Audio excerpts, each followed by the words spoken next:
Kwahu a ɛyɛ afahye a abɛdane afahye wɔ man Ghana mu no apue man ntɛm ha so abɛduru bepɔ yi so ɔdua no ma bepɔ so ha mpani ba yɛ mo mu nyina akɔ aba yɛ de yɛni kasɛm ne sɛ yɛpɛ sɛ obiara ba esan sɛ yɛahoho gye de ɛyɛ dutwam obi ntimi ne mpre ho na ɛnya hanko oba mantam yi mu a wokɔ ɛyɛ mantam kakaka a yɛwɔ mu ya yɛwɔ nsuo yɛwɔ mepɔ ne adeɛ bebree ebi ne afram na afram ɛwɔ yɛn nkyɛn mu ɛyɛ ɛne fra nsuo kakraka yi mepɔ deɛ wodi firi ɛyɛ ɔtɛpolu no mu nante mu a bepie kuapam no mu a ɛbɛtwa mu hɔ yɛne agogofo sante achimfo na ɛbɔhye nti yɛwɔ mepɔ bepɔ baako se na yɛgyina yi ɛyɛ fɛ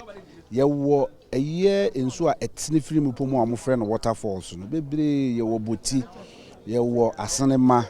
ukɔ ɔdama mu a ode nam efiri akross so ɛkɔ ɔdama nso yɛwɔ dua kakraka ɛba abibirim atoyɛ mu ha nyina no ne dua so pɛfrɛ no big tree nti baabi a yɛgye ahohoɔ ɛwɔ mantam yi mu deɛ ɛdɔɔso baabi bebree ne mum yɛsrɛ sɛ Kwahu ha yɛba deɛ obiara nya abotre na ɔmfa ne ho engye mu yɛde ani kasɛm ne sɛ wei a ɛna yɛawie yɛnim sɛ nananom na di gya yɛn a abɛduru yɛn so yɛbɔ yɛn ho mmɔden sɛ yɛbɛhwɛ so yie na abɛtoa so ma nkyirima nti yɛhyia sɛ na ahoho efiri ekyirikyiri ne bɛnkyɛyɛ ɛbɛwo yɛn sei sɛ ne yɛhunu abrofo yi a ɔmo ba bɛtu afa wiem sɛ faa yi ɛba bɛwo yɛn sei a na yɛ ni kasɛm ɛne sɛn ama yɛn so yɛnya gyidie sɛ obi ti ne kurom a ɔkae sɛ yɛn so yɛwɔ baabi sei yɛwɔ amammerɛ bi sei yɛwɔ fa bi a yɛhyɛ ne sei a ɔno so ba bɛbɔ yɛ kyidɔm ne nyinaa nkamfo ano deɛ yɛsrɛ ne sɛ obi biara a waba ha biara no fa ne die ne obuo ma ɔmo a ɛyɛ ɔha se ɛyɛ ɔmanfoɔ no na nanom atrankonwa yɛ asase yɛ wɔn mo a ɔmo hwɛ so na ɔmo te so ɔmo nyinaa yɛmfa ne die ma wɔn mo ne yɛmbu yɛn ho bɛdi wobɛsɛpɛ wɔn ho asɛpɛ wɔn ho mmara kwan so bambɔfoɔ ne nam kwan mempɛ sɛ bambɔne bi na obi bɛnya amaneɛ timesrɛ na yɛn nyinaa yɛde osi ayɔyɔ paragliding ɛsom yɛn bo paa ɛfiri sɛ ɛma ahoho ɛba Kwahu bibi a yɛfrɛ no domestic tourism ɛyɛ Ghanafoɔ a ɛtukwan ɛkɔ mmeae ɛhu Ghana mɛm international so yɛ wɔn efi amanɔne ana abrochi ɛba Ghana na wɔbɛhwɛ Ghana eti saa domestic yi ɛne international ne nyinaa no paragliding ana Kwahu Easter ɛka ho ɛna agina na meka bɛsi so no sɛ President Akufo-Addo akyerɛ sɛ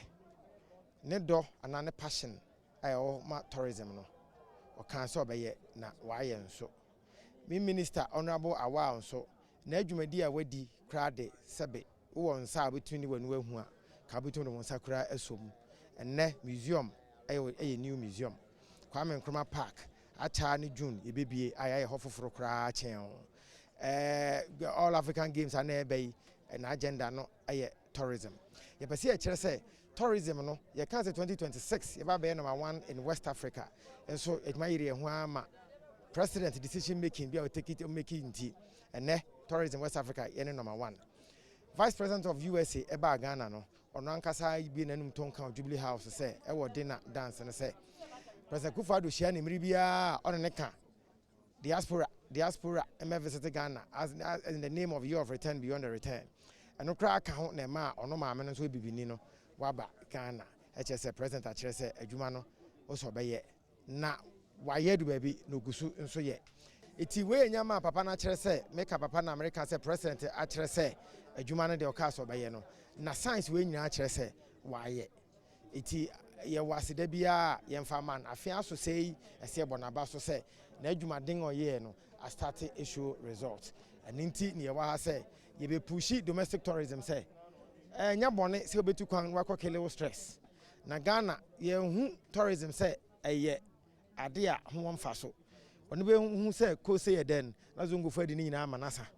osoro de na kaye park abebere beba na enso afi limited to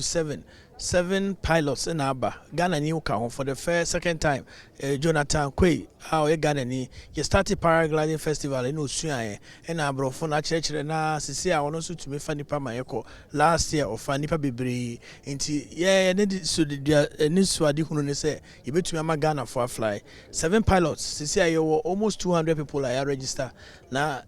twedi ampon yakopon empire yabo or my good weather send ye hunu sisi ade me sure say pilots no betumi fly all the 200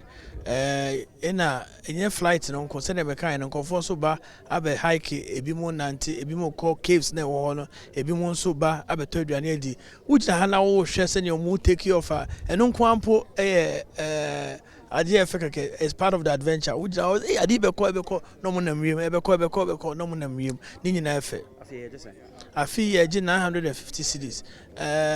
tamaye 2 mo free 300 cost 700 amount for so I didn't boy them but that year that is last year you 200 people registering yen to me and fly mo nyina because now we da no nye afi ye the call 950 nipa register no is almost 200 enti okoba bi bebra paragliding average cost near $200 ye dey kure $100 enti afi bebere be san tum kakra se ne be ya cost of organizing the event pilots e dey omoba omunye sika de nanso ye ne twa mo ticket ye na e ba ye mom be bi da ye to aduane mom any security se ne be keep the place also